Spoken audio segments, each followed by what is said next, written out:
YouTube, this is hopefully going to be a quick video. I picked these up. If you check out my yard sale video, I picked these up. I got two of them. They were $2 a piece. I gave one. Dad wanted one. These are the stainless steel fire extinguishers. They're really kind of awesome. If you ever see one, get one. These stainless steel fire extinguishers are with water, right? Yeah, they work with water. Okay, so that's the big thing. They're just water. I mean, I don't know the ordinary use, only solid. But they're just really fun because they make good squirt guns. Because they'll shoot 30, 50 feet, you know, and you could really drench somebody. But anyway, my buddy Steve was over at the house, and I was playing with my other one, and he really liked it. And then and he was wanting to fill it back up and compress it back up. And so he had such a blast with it. When I seen these, I thought of him, and I go, oh, I got to get these for him. One of the things about these is that it's missing a line here. The water line, it's got a specialized thread here. So what this video is I'm just going to go ahead and get a hose barb to stick on here, but I'm going to have to drill this out. Dad knows these pretty well. He said that I can pull all of this stuff out. It's not riveted shut or anything. I'm going to drill this out, pull that center thing, tap it, put a hose barb on there, so we can have some fun this summer or winter or whatever. Anyway, so I'm just going to go ahead and take the valve off, and then we'll come back and take a look at all the settings that may be needed.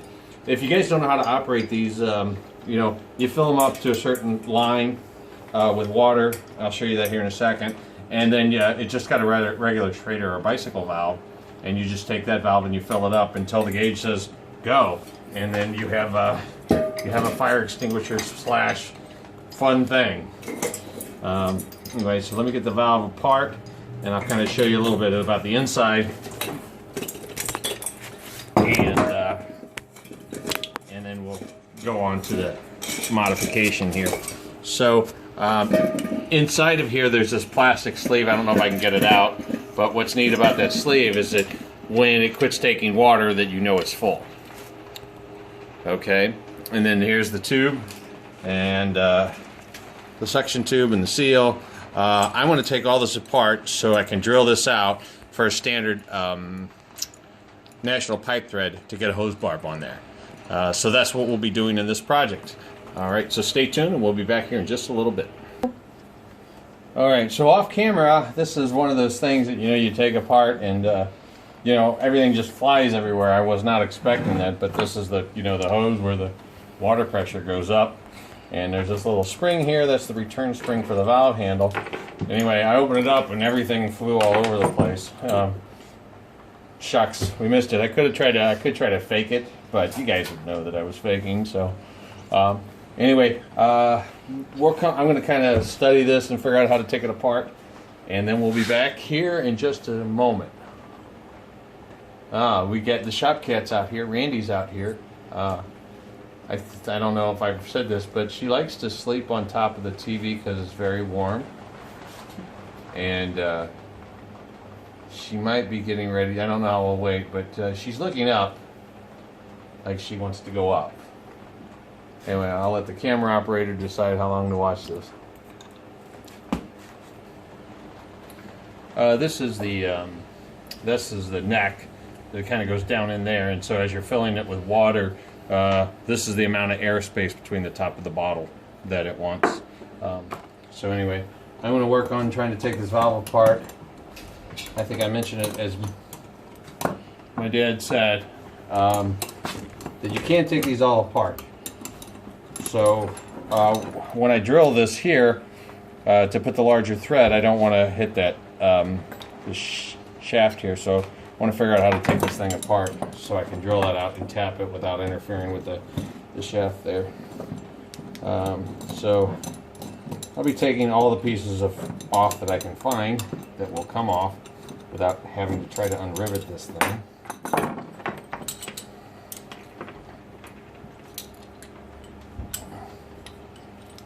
Schrader valve. Oh! So Dad was right, it just pops right out. There you go. Alright, take these other pieces off just so, because it's fun taking things apart. I mean, in my opinion, I like to take things apart. Okay, there's the pressure gauge, it's on the right as you look at it. Okay, and then this is riveted, and I'm not going to take the rivet out. So now I'm going to kind of study about tapping this. I had it out, but I think I put it away. I just want to get a hose barb on there. That size, which I don't know what that size is off the top of my head. But that's the size we're going to go with here. So I know I have the tap for that. I don't even know if I need to drill it out, but I'll do some engineering and I'll be back with you.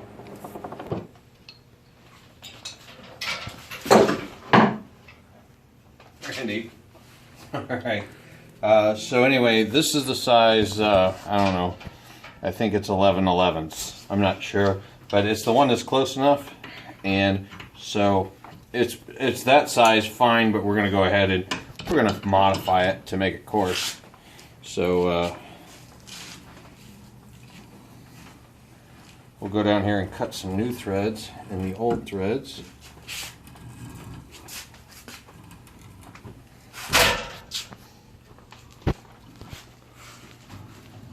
Got a catch falling on my head here.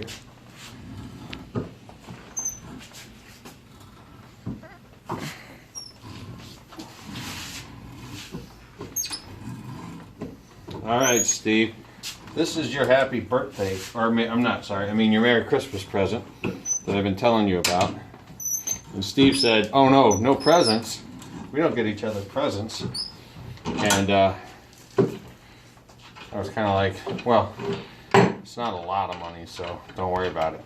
All right, so now we've got our double threads, and this is a brass fitting, so there's my brass scrap. All right, let's come over here and just try to fit that hose barb in here, and we will Teflon tape that guy when we put it in there permanently. And that's a little crooked. I wasn't paying close attention, but nobody will ever notice that. All right, I'm going to go ahead and Teflon tape this up and then screw it together.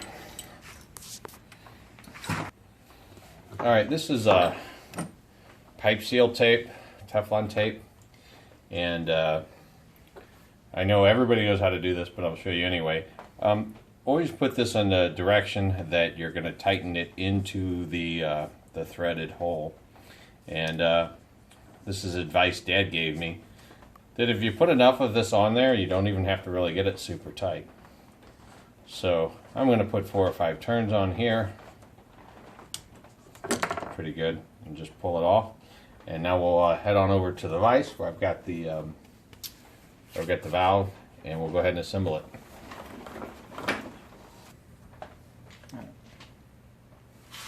Yeah. All right. Again, I said when I put the hole in there and it chased those threads, it went a little crooked. I'm sorry, it didn't. You didn't see that at all. It didn't go a little crooked.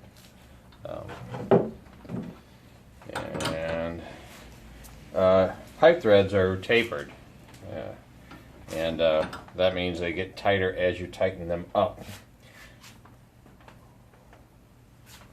Oh, and I didn't go very deep because of the back of the valve. But anyway, that is what I was trying to get accomplished.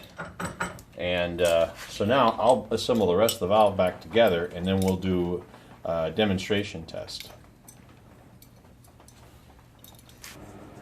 Alright, so I'm going to also put some more Teflon tape on these because I took them apart because it was fun.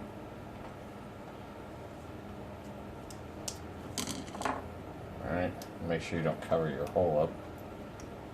I think it'd probably work anyway, but just for grins here, I want to make sure I don't get it in there.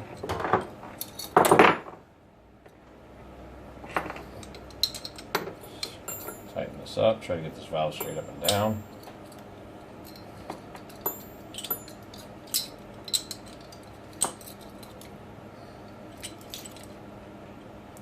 Okay, I'm going to take a look at this because it's in the recharge area. So 0 to 200, and it's saying 100 is the optimal. So anyway, just so I thought I'd tell you that. Okay, the Schrader valve or bicycle valve. got some activity going on over here. Some of our helpers are here in the garage. There.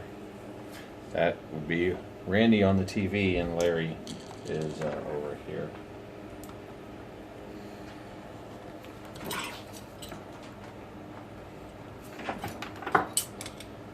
Alright. Schrader valve going in. Okay. Now, this valve, which Dad was 100% right, just pops right out. And so we'll just go ahead and put that back in. Okay. And then the spring. Actually, before I do that, I'll go ahead and screw this handle back on with the 2 stainless steel screws.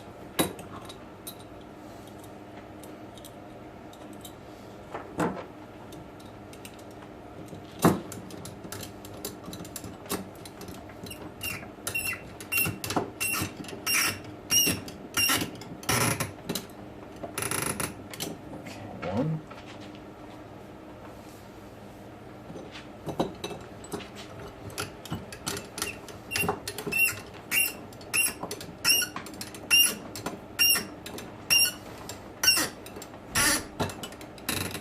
Okay, 2. Yep. Okay. Put the valve in there. Okay, and then there's the spring that popped out when we took it all apart. And it fits in this brass thing here. We'll go ahead and get this started. Alright, now I can feel the spring tension coming back.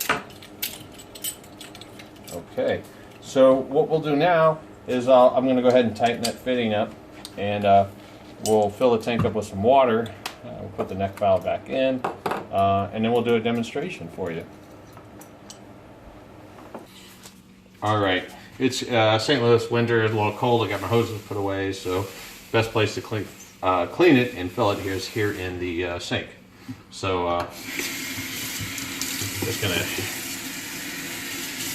clean the outside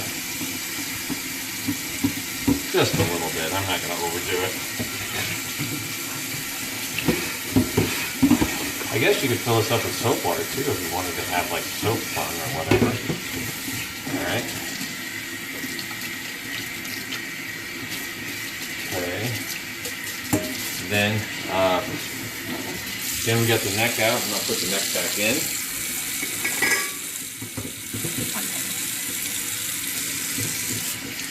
All right.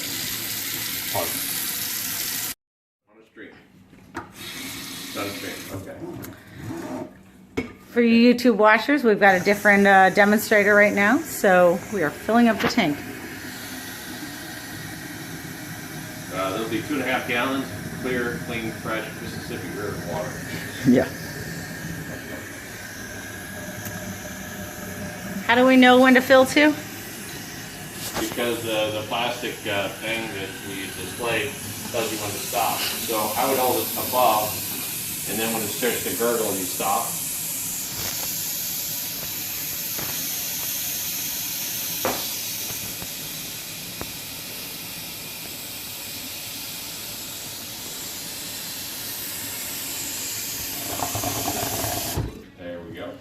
All right, and now go ahead and we'll just hand tighten that up right now.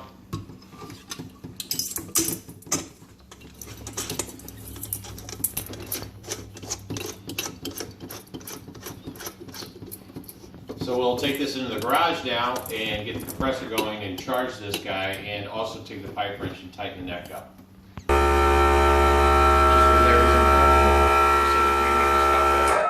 Yeah, the cats are pretty uncomfortable with that noise. They say we need to stop that right about meow. Okay, all right. Okay, so we're gonna go ahead and tighten this up.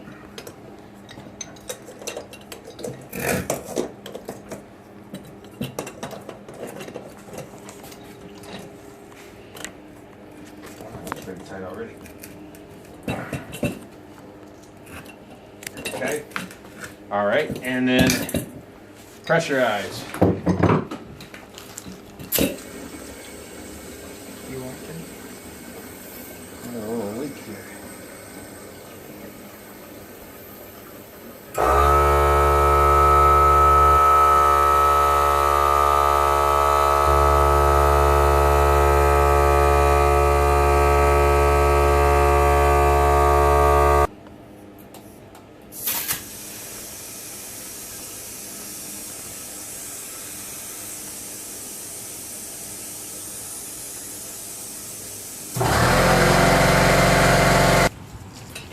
right, the demonstration. Sorry guys, it's dark out. This is the best we got, but we got to get it done. You know, Christmas present, so it's Christmas light.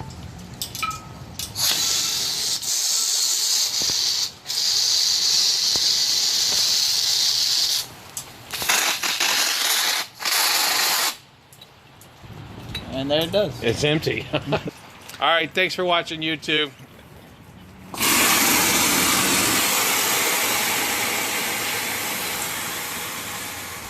All right, Steve, this is your happy birthday gift. I mean, God, I keep doing that wrong. This is your merry birthday gift. I mean, your merry present gift. Or your happy holiday gift. Anyway, happy holidays and Merry Christmas. I actually do have one more piece I want to show you. I do have a hose. It's a little short. I'll probably put it on here. I was expecting to have it kind of blasted left and right. But after you put this on there, you can kind of direct it better, and it will shoot water 40, 50 feet. I promise you that. So I will get a hose clamp on there, and I'll put this on there, although it may be a little short. I'll let you fine-tune it after that. All right, Steve. I can't wait to see you on New Year's. YouTube, if you like the video, please subscribe. Thanks for watching, guys. I didn't think this video would be totally complete. I know I signed off. Until we get the hose so you can actually see what this thing does. So I got the hose attached. I had been cut off, so it's actually not long enough. But anyway, I've got the hose clamp on there, and we've recharged this sucker. So we're going to go ahead and give you a demonstration with the hose. Alright, let's head on outside. Don't squirt the cat on the way out.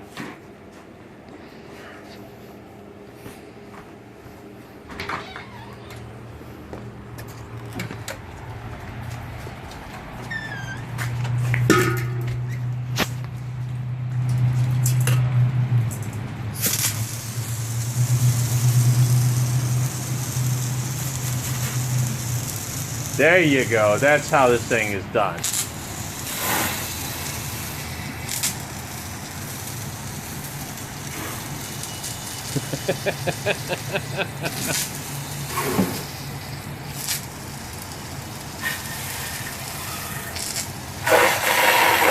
Are you going to make all the water come out at once? How do I do that? All right, again, YouTube, thank you for watching.